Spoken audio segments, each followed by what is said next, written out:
Halo semuanya, gimana kabarnya nih? Baik-baik aja kan ya? Video ini aku bikin karena melihat banyak yang nanya di video sebelumnya dan juga di DM Instagram tentang alat dan software apa aja yang biasa aku pakai untuk bikin webtoon. Jadi simak terus sampai habis ya video ini. Jangan lupa untuk subscribe dan like-nya. Thank you.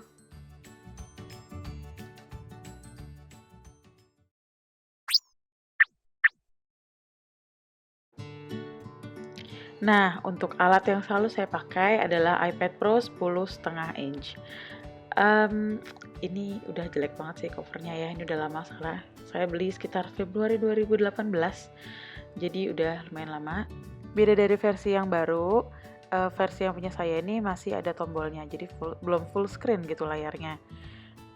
Selama 3 tahun pemakaian ini tuh nggak ada kendala yang berarti, jadi force close kayak juga hampir nggak pernah, lemot juga nggak ada. Untuk pena juga enak banget. Tekstur layar iPad Pro ini tuh agak licin, jadi saya butuh adaptasi lebih waktu pertama kali pakai. Kalau mau pakai screen guard yang paper-like itu boleh, tapi saya nggak pakai karena memang lama-lama kebiasa dan ternyata kuat juga gitu layarnya. Punya saya ini iPad-nya hanya 64 GB. Memang kelihatannya kecil ya, cuman karena untuk kerja jadi nggak terlalu banyak butuh software ya. Yang penting Clip Studio Paint itu file-file saya taruh di cloud, Dropbox ataupun G Drive biar lebih gampang sharingnya. Salah satu alasan saya milih iPad Pro itu juga karena ukurannya tidak terlalu besar, karena 10,5 inch dan jadi bisa dibawa kemana-mana, tinggal masukin tas, bawa. Stylus untuk iPad Pro itu disebutnya Apple Pencil, dijualnya terpisah ya, harganya sekitar 1,5 sampai 2 juta.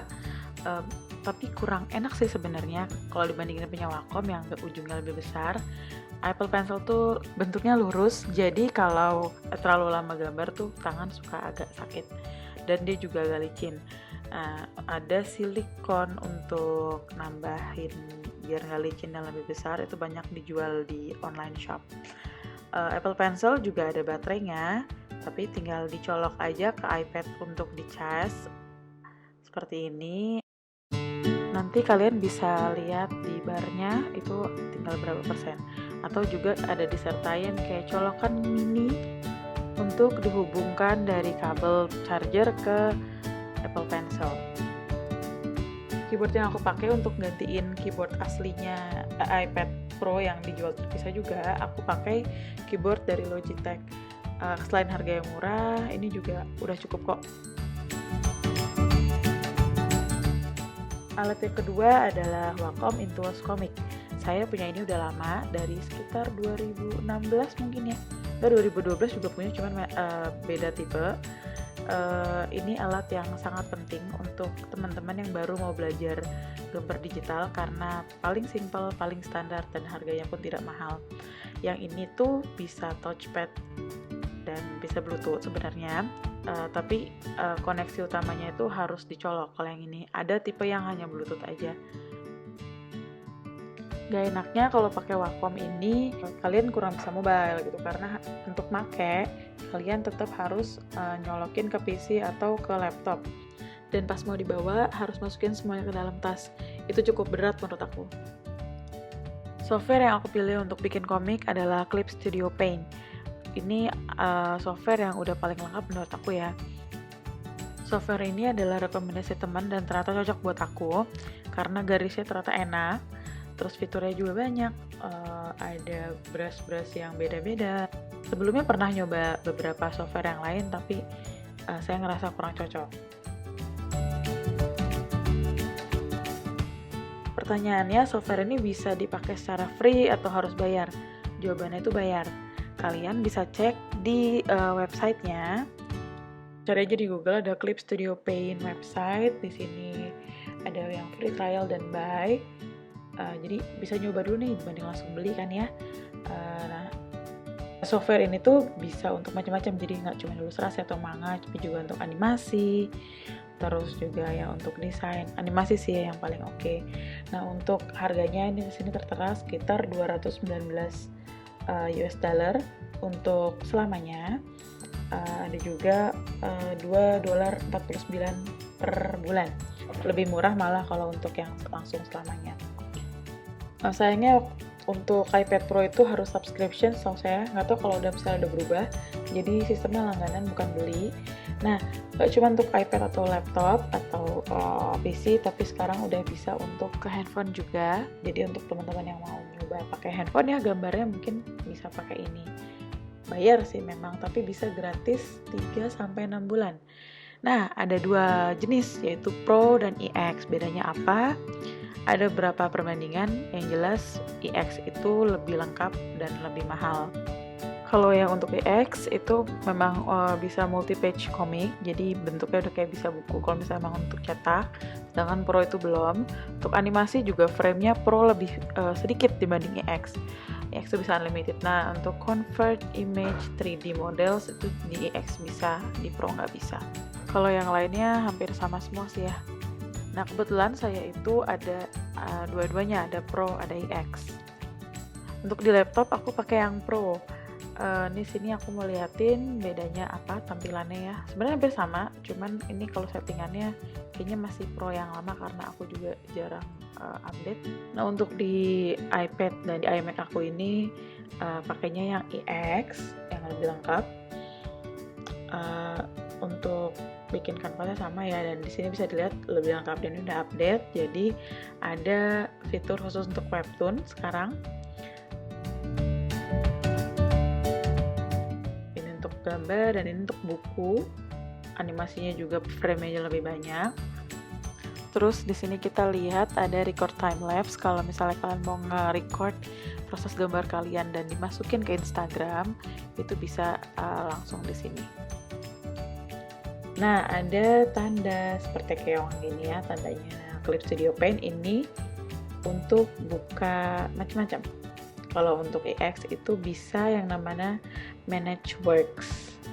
Ini adalah salah satu poin yang paling penting.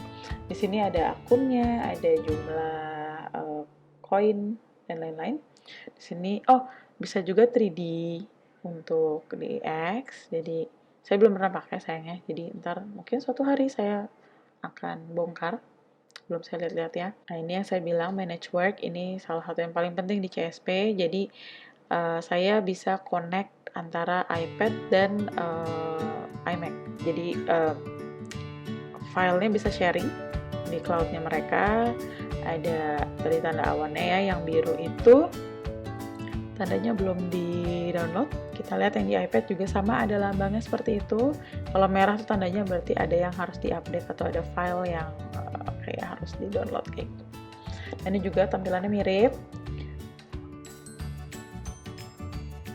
Jadi ada 2 bar, ada India sama cloud. Ada yang di cloud ini yang sharing dengan yang di iMac. Jadi kalau misalnya saya kerjain di iPad terus saya mau taruh di iMac, jadi nggak usah bingung, tinggal taruh di cloud CSP-nya aja. Nah, caranya sama kayak yang di iMac tadi. Kalau mau download, tinggal di cloud-nya CSP, terus dilihat tanda awannya tuh merah atau biru. Kalau biru tuh biasanya belum di-download, yang merah itu sudah di-download. Untuk tanda sharingnya, tinggal digeser aja si biru-birunya ini di tombolnya. Ntar kalau digeser udah bertanda biru berarti nge-syncing dan dia otomatis masuk ke cloud. Seperti itu. Terus juga di sini kita bisa manage materials, kita bisa lihat material apa aja yang kita download dari Clip Studio Asset. Ini juga salah satu keunggulan CSP sih menurut aku. Di Asset ini banyak banget, ada brush, ada kayak material misalnya bentuknya bunga atau daun, air, terus malah ada renda, batu-batu dan lain sebagainya. Ada juga yang bikin 3D, ada yang free, ada yang bayar. Saya belum pernah nyoba yang bayar karena saya selalu ngambil yang free aja. Untuk teman-teman yang mau coba pakai aplikasi yang gratisan dulu, itu ada Medibank dan Ibis Paint. Saya belum pernah nyoba, tapi katanya sih bagus-bagus aja, dan saya ngeliat di YouTube juga banyak yang nge-review dan oke-oke aja. Atau bisa mulai belajar dari hal yang paling murah dan paling gampang kalian dapat, yaitu kertas, pulpen, pensil, dan drawing pen atau spidol. Gak masalah kok, karena dulu aku pun kayak gitu. cuman bermodal dengan kertas, pensil, pulpen, hapus, belajar awalnya dari situ. Jadi nggak langsung ke digital. Malah dulu saya nggak tahu kalau ada digital, nggak tahu harus pakai apa, bagaimana caranya. Jadi jangan berkecil hati kalau misalnya memang belum nyewa Wacom, iPad, atau software kayak Photoshop, Clip Studio Paint, dan lain-lain. Pokoknya mulai aja, nggak usah takut salah. Kritikan itu biasa, karena kalau dengan kritik yang membangun tentunya ya, itu akan membuat kita jadi lebih baik. Jangan lupa latihan juga, dan kalian jangan sampai ngebuang sketsa-sketsa lama kalian atau karya-karya lama kalian, karena itu bisa jadi bahan inspirasi kalau kalian tiba-tiba lagi art block ya. Udah sekian itu aja video kali ini. Semoga video ini bermanfaat ya. Jangan lupa untuk tetap jaga kesehatan, cuci tangan, pakai masker, tetap semangat, dan makasih semuanya.